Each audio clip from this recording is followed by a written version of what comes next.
Wow, that Nintendo Direct just blew me away. I have not been this excited after a Nintendo Direct in a very long time. And most of the ones that I've been really excited about in the last few years have been for one or two very specific games that are really to my taste and I'm excited about. I can't remember the last one where it was like just a series of one thing after another that I'm very excited for. Most of it's coming out very quickly, and there are a few things that I never would have guessed. The only thing that is like, someday, maybe, hopefully, we will get Xenoblade Chronicles X. I don't know. At this point, it's like frustrating. Feels like it's never gonna come. But that aside, we got some amazing things that blew me away, including the big one at the end, of course, because I mentioned X, I'll have to mention Xenoblade Chronicles 3.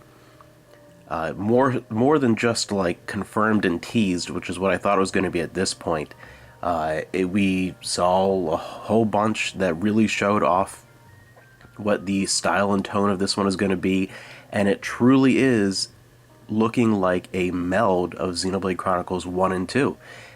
In the character designs, the way the art style is put together, the soundtrack, a lot of the imagery that was shown, there's a lot to unravel within that little bit that we saw that really is a melding of 1 and 2, which is fantastic, because as much as I adore Xenoblade Chronicles 2 and think it's a lot of fun, there are a few things in it that just paled in comparison to the first game.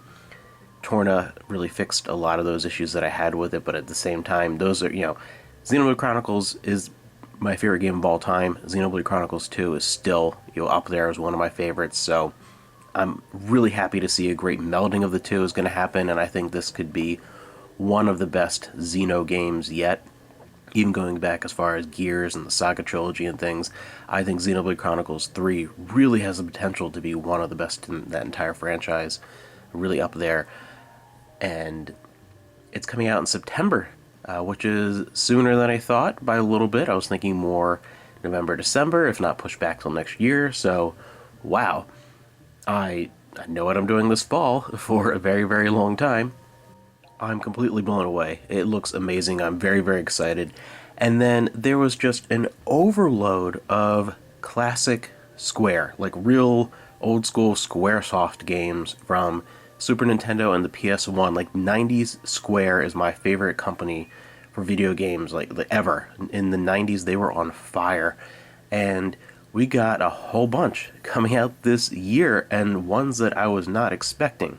Live Alive? That was a Japan-only Super Nintendo game, and we're finally getting it over here for the first time. I really did not expect, because that's not as one of the bigger, more well-known titles compared to some of the others that Square released in the 90s. That was a big surprise out of left field. Very excited to try that for the first time, which is great. And then Front Mission Remake, they're remaking the first Front Mission, which is fantastic. And right at the end they announced, oh yeah, and by the way, they're also remaking Front Mission 2. And Front Mission 3 is one of my favorite games from that era, and I love strategy games, I love things with mechs, so I'm really excited to play those as well. And then coming out in just a few months, we are getting the Chrono Cross remaster with the addition of the Radical Dreamers, a little text adventure that was exclusive to Japan originally, and that's kind of cool. But man, Chrono Cross, I adore Chrono Cross. It is amazing, one of Square's best RPGs on the PS1. Honestly, it is like a top 5 as far as the soundtrack goes of all time for me. It is really high. It is one of the best soundtracks that a Square game's ever come out with. Fantastic, and the game itself is brilliant. I'm one of the probably few people out there that actually prefers Chrono Cross to Chrono Trigger, even though Trigger is an incredible game. I adore Chrono Cross, and to see this coming out and finally getting some real attention here is amazing. And hopefully this does well enough that they do something with Chrono Trigger maybe. And then, if you just get me that, Xenogears and Parasite Eve, I'm pretty much good to go with all the classic Square stuff. Like, amazing. Then, the thing that really shocked me, blew me away, I had no inkling that this was going to be happening. there is a Klonoa collection coming out, and it is coming in July, so really fast. Klonoa 1 and 2, I think Klonoa is one of the most underappreciated mascot, platformer characters ever. Like, Klonoa, in my mind, should be up there with the likes of Sonic, Mario, and Crash. Really. The quality of those games is remarkable, whether it's the one on PS1, Klonoa 2 on PS2, or what is probably my overall favorite, the remake of 1 on the Wii is incredible. And then there are, of course, a bunch of spin-off games and things on the Game Boy. The Klonoa series is so underappreciated, always undersells, and there's some of the best platformers you'll ever play. They're amazing, great sense of wonder and charm, and just brilliant and adorable. So much fun. I love those. And the other thing with the Klonoa franchise is the majority of the games in that series are crazy expensive. Even some of the Game Boy games, it's like $50-$60 for a loose cart, over $100 for some of the bigger console games. Like, it's one of those franchises that I kind of thought was disappearing for good, and I really hope, if you have any interest in Klonoa at all, check this out. Two amazing games coming out soon, well worth your money. I really want to push for this game because I want it to sell well, so that maybe we'll get another full game, or maybe a collection of again, all the side games on the Game Boy, or there's even like a volleyball game on the PS1 that was released in Japan. Like, that would be cool, another collection. But the big hope is that I hope this is testing the waters, and if these sell well enough, maybe we'll get another game, like a true Klonoa 3. That would be amazing, because Klonoa deserves it, and deserves to finally be in the limelight and get attention. But yeah, overall, incredible. Like, there were so many games, and that's just the stuff that personally interested me as well. I know there's a lot of other stuff that excited a bunch of other people, and we got more of a look at Kirby, which is exciting. I know Amanda wants to play that.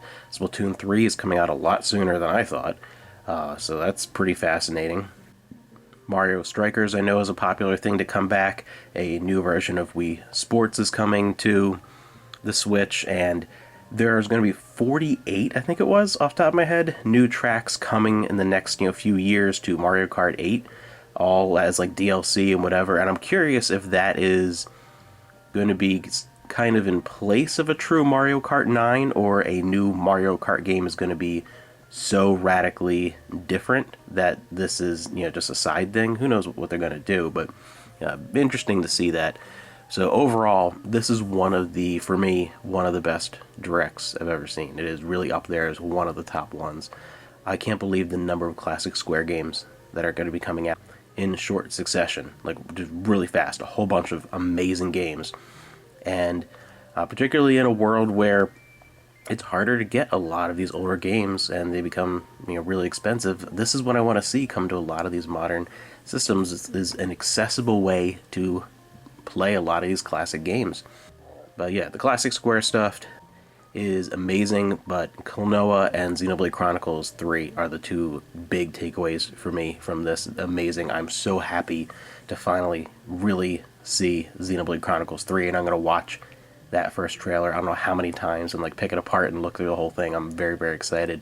And Klonoa, remarkable. I'm so happy that's coming out.